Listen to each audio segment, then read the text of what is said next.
روزے کے مکروہات کا بیان۔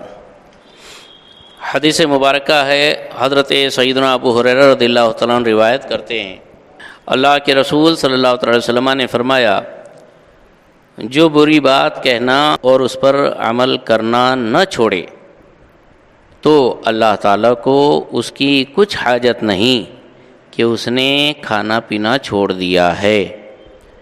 اور اسی کے مثل طبرانی نے انس رضی اللہ تعالیٰ عنہ سے روایت کی ہے، یعنی روزہ رکھا، کھانا پینا چھوڑ دیا، لیکن بری بات، گالی گلوچ، لڑائی جھگڑا، چغلی غیبت یہ نہیں چھوڑا تو اللہ کو اس کے روزے کی کوئی پرواہ نہیں۔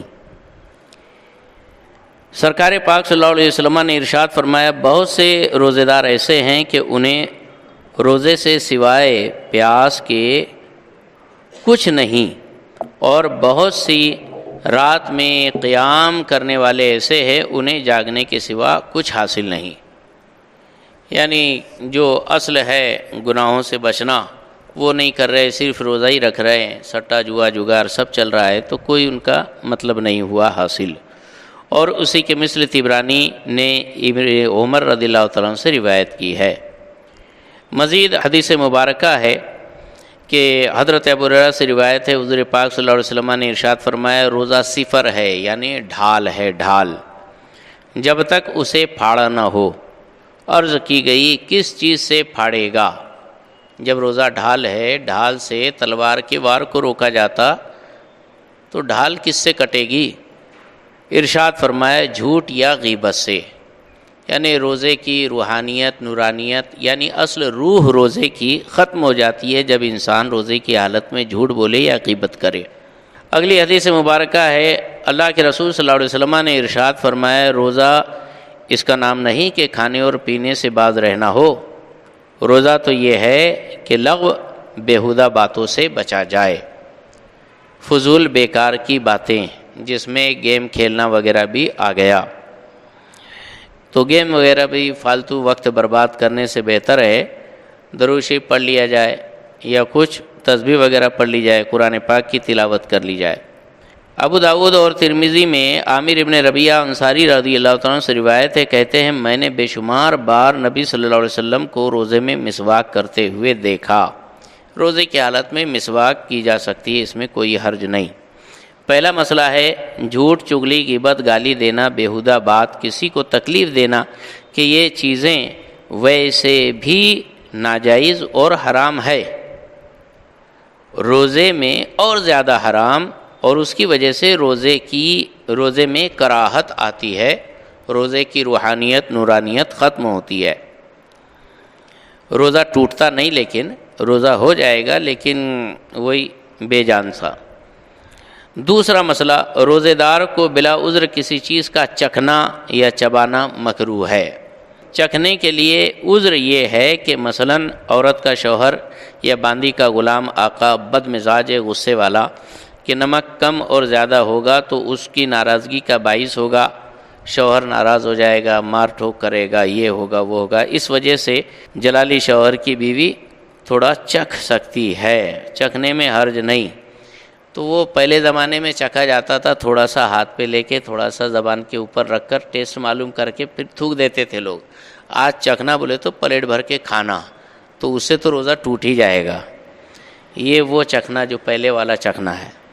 چبانے کے لیے یہ عذر ہے کہ اتنا چھوٹا بچہ ہے کہ روٹی نہیں کھا سکتا، کوئی نرم غذا جو اسے کھلائی جائے ایسی بھی نہیں ہے، نہ حیض و نفاس والی یا کوئی بے روزہ ایسی کوئی عورت دوسری موجود بھی نہیں ہے جو اسے چبا کر دے دے، تو بچے کو کھلانے کے لیے مجبوراً روزے دار ماں روٹی چبا کر بچے کو کھلا سکتی ہے۔ اتنی تکلیف کیا، کھلبتے میں کوٹ لو، اچھا ہے مکسر میں کوٹ لو، آسانی ہے، چبانے کی کوئی ضرورت نہیں۔ یہ پہلے دور کی بات ہے، پہلے مکسر نہیں ہوتے تھے، آج ہے سہولت۔ اچھا، چکھنے کے وہ معنی نہیں جو آج کل عام محاورے، یعنی کسی چیز کا مزہ دریافت کرنے کے لیے اس میں سے تھوڑا کھا لیتے ہیں۔ یوں تو کراہت کیسی، روزہ ہی ختم ہو جائے گا، بلکہ کفارے کے شرائط پائے جائیں تو کفارہ بھی لازم آئے گا، یعنی ایک روزے کے بدلے 61 روزے رکھنا پڑیں گے، 60 کفارے کے اور ایک اوپر سے قضا بھی۔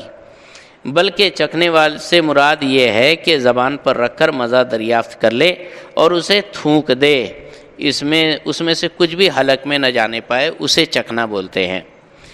کوئی چیز خریدی اور اس کا چکھنا ضروری ہے کہ نہ چکھے گا تو نقصان ہوگا، تو چکھنے میں حرج نہیں ورنہ مکروہ ہے۔ اور اگلا مسئلہ ہے بلا عذر چکھنا، جو مکروہ بتایا گیا یہ فرض روزے کا حکم ہے۔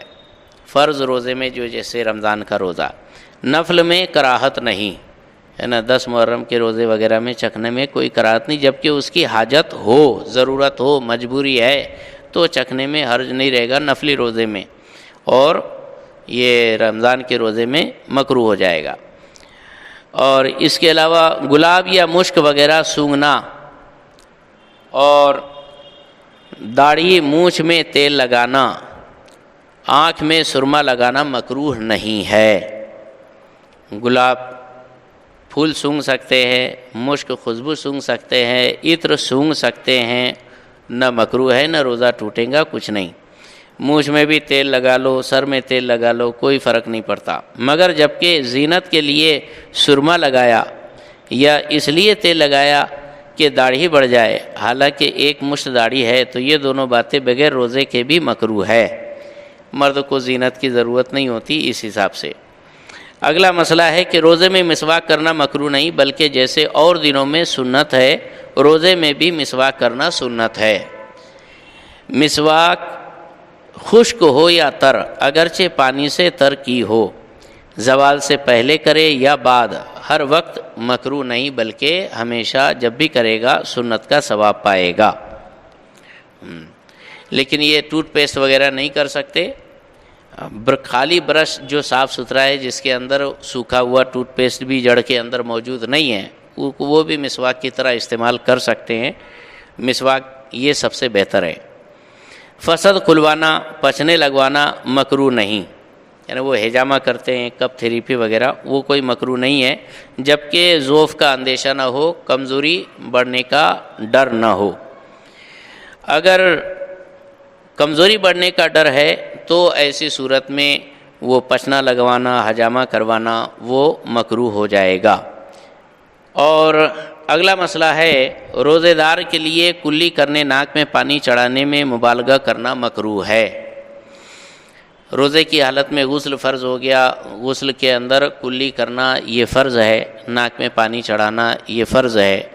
اب اتنا بھی نہ چڑھا لے کہ دماغ تک چڑھ جائے، اور ایسی بھی کلی نہ کرے کہ حلق سے اتر جائے۔ اگر حلق سے اترا یا دماغ میں پانی چڑھا تو روزہ ہی ٹوٹ گیا، مکروہ ہونے کی تو بات ہی چھوڑو۔ ہاں لیکن حلق میں نہیں چڑھا، حلق میں نہیں اترا، دماغ میں نہیں چڑھا، لیکن اس میں خوب پانی کو گھما پھرا رہا ہے تو یہ مکروہ ہے۔ روزے دار کے لیے کلی کرنے، ناک میں پانی چڑھانے میں مبالغہ کرنا مکروہ ہے۔ کلی میں مبالغہ کرنے کے یہ معنی ہے کہ منہ بھر پانی لے اور وضو اور غسل کے علاوہ ٹھنڈ پہنچانے کی غرض سے کلی کرنا، ناک میں پانی چڑھانا یا ٹھنڈ کے لیے نہانا، بلکہ بدن پر بھیگا کپڑا لپیٹنا مکروہ نہیں۔ اچھا، یہ جو کلی کرنا مکروہ کا مطلب یہ ہے کہ خوب بھر منہ پانی لے کر اس کو ہلائے گا، تو اب جگہ ہی نہیں ہے اس کو، تو ظاہر بات ہے حلق میں اترنے کا زیادہ اندیشہ ہے، تو یہ مکروہ ہو جائے گا۔ تو ایسی صورت میں آدھا منہ پانی لے اور اس کو ہلا ڈلا کر باہر پھینک دے، زیادہ حلق کی کنارے نہ لے جائے۔ ہاں اگر پریشانی اور دوپہر میں گرمی لگ رہی ہے تو اگر کبھی کپڑا بھگا کر اڑ لیا تو مکروہ نہیں ہوتا، لپیٹ سکتا ہے۔ ہاں اگر پریشانی ظاہر کرنے کے لیے بھیگا کپڑا لپیٹا تو مکروہ ہے۔ کچھ لوگ ہیں جو لوگوں کو دکھانے کے لیے کہ میں بہت زیادہ ہی مصیبت میں ہے، ایسا بتانے کے لیے اگر کبھی کپڑا وپڑا لپیٹ رہا ہے تو پھر وہ مکروہ ہے، کہ عبادت میں دل تنگ ہونا اچھی بات نہیں۔ اچھا، اگلا مسئلہ ہے منہ میں تھوک اکٹھا کر کے نگل جانا بغیر روزے کے بھی ناپسند ہے، روزے میں مکروہ ہے۔ ایسے منہ میں جو فطری طور پر نیچرلی جو تھوک آتے رہتا ہے، پیٹ میں اترتے رہتا ہے، اس سے کوئی فرق نہیں پڑتا، روزہ بالکل صحیح رہے گا۔ لیکن اس کو بالکل جمع کر لیا پھر اس کے بعد نگل رہا ہے تو یہ تو گندی بات ہے، مکروہ ہے، لیکن روزہ نہیں ٹوٹے گا۔ رمضان کے دنوں میں ایسا کام کرنا جائز نہیں جس سے ایسا ضعف اور کمزوری آ جائے کہ روزہ توڑنے کا ظن غالب ہو۔ ایسا محنت کا کام کر لینا کہ جس سے بہت زیادہ گلاوٹ آ جائے اور روزہ توڑنے کی نوبت آ جائے، تو ایسا کام ہی نہیں کرنا۔ لہذا نان بائی کو چاہیے کہ دوپہر تک روٹی پکائے، باقی دن آرام کرے۔ تو پھر کمائے گا کیا اور کھائے گا کیا؟ تو بھئی تھوڑے میں گزارا کرے، لیکن روزہ چھوڑنا اس کی اجازت نہیں ہے۔ جیسے باندھ کا مزدور ہے، بیگاری کام کرنے والا آدمی ہے، دن میں کام کرے گا تو گلاوٹ آ جائے گی، اس کو دوپہر میں کھانا ضروری ہو جائے گا، روزہ توڑنے کی نوبت آئے گی، تو کام کے واسطے روزہ نہیں چھوڑ سکتے، روزے کے واسطے کام چھوڑ دے، دوسرا کوئی ہلکا کام کرے یا آدھے دن کام کرے۔ یہی حکم معمار و مزدور اور مشقت کے کام کرنے والوں کا ہے کہ زیادہ ضعف اور کمزوری کا اندیشہ ہو تو کام میں کمی کر دے، روزے ادا کر سکیں۔ یہ نہیں کہ اپن ٹھنڈی میں پھر آرام سے رکھ لیں گے روزے، ابھی جانے دو گرمی کے قضا کر دیں گے، تو یہ اجازت نہیں ہے۔ اگلا مسئلہ ہے، اگر روزہ رکھے گا تو کمزور ہو جائے گا، کھڑے ہو کر نماز نہ پڑھ سکے گا، تو حکم یہ ہے کہ روزہ رکھے اور بیٹھ کر نماز پڑھے، اور جبکہ کھڑا ہونے میں اتنا ہی عاجز ہو جو باب صلاۃ المرض میں گزرا۔ ہاں، تو جو کھڑے رہنے کی بھی ایک دم لاچاری آ جا رہی ہے تو بیٹھ کر ہی نماز پڑھے، لگے روزہ نہیں چھوڑنا۔ یہ ہے کہ اس میں روزہ بھی ہو جائے گا، نماز بھی ہو جائے گی، بھلے بیٹھ کر نماز ہو رہی ہے۔ اگلا مسئلہ ہے، سحری کھانا اور اس میں تاخیر کرنا مستحب ہے، مگر اتنی تاخیر مکروہ ہے کہ صبح ہو جانے کا شک ہو جائے۔ ہاں، یہ بڑا اہم مسئلہ ہے۔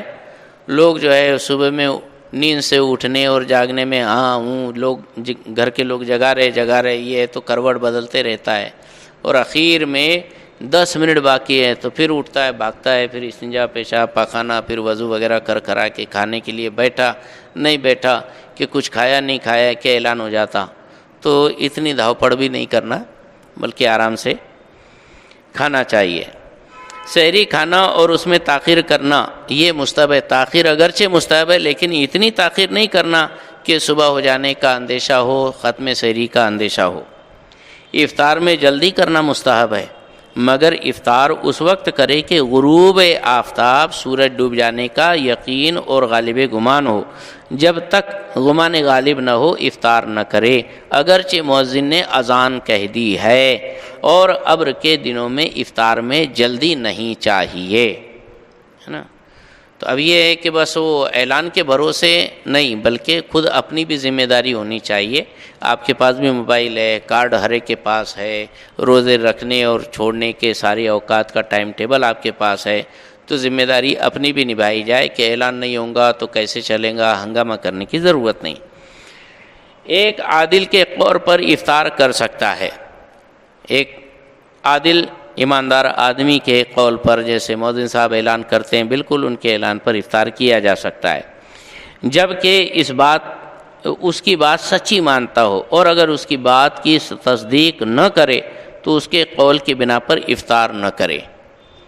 آدمی ہے تو بالکل قابل اعتماد نہیں، بھروسہ نہیں، وہ اعلان کر رہا ہے تو پھر اس کی ظاہر بات ہے سب آسان مسئلہ ہے۔ یوں ہی مستور کے کہنے پر، مستور یعنی جس کے بارے میں اچھا ہے کہ برا، ذمہ دار ہے کہ غیر ذمہ دار، کچھ پتہ ہی نہ ہو، تو اس کے کہنے پر بھی افطار نہ کرے۔ اور آج کل اکثر اسلامی مقامات میں افطار کے وقت توپ چلنے کا رواج ہے، وہ پرانے دور کی بات اب تو گئی ہے نا۔ اس پر افطار کر سکتا ہے اگرچہ توپ چلانے والا فاسق ہو، جبکہ کسی عالم، محقق، توقیق داں اور محتاط فی الدین کے حکم پر یہ توپ چلائی جاتی ہو۔ صبح صادق کو رات کا مطلقاً چھٹا یا ساتواں حصہ سمجھنا غلط ہے۔ رہا یہ کہ صبح کس وقت ہوتی ہے، اسے ہم حصہ سوم باب الاوقات میں بیان کر آئے ہیں۔ تو بہرحال صبح صادق کب ہوتی، وہی ختم سحری کا جو ٹائمنگ آپ کے کارڈ کے اندر چھپا ہوا ہے وہی عین صبح صادق کا ٹائم ہے، لہٰذا اس کے اوپر آپ کو ختم سحری کر دینا چاہیے اور سحری بند کر دینا چاہیے۔ اللہ تبارک و تعالیٰ ان تمام مسائل کو یاد رکھنے، اس پر عمل کرنے کی توفیق رفیق عطا فرمائے۔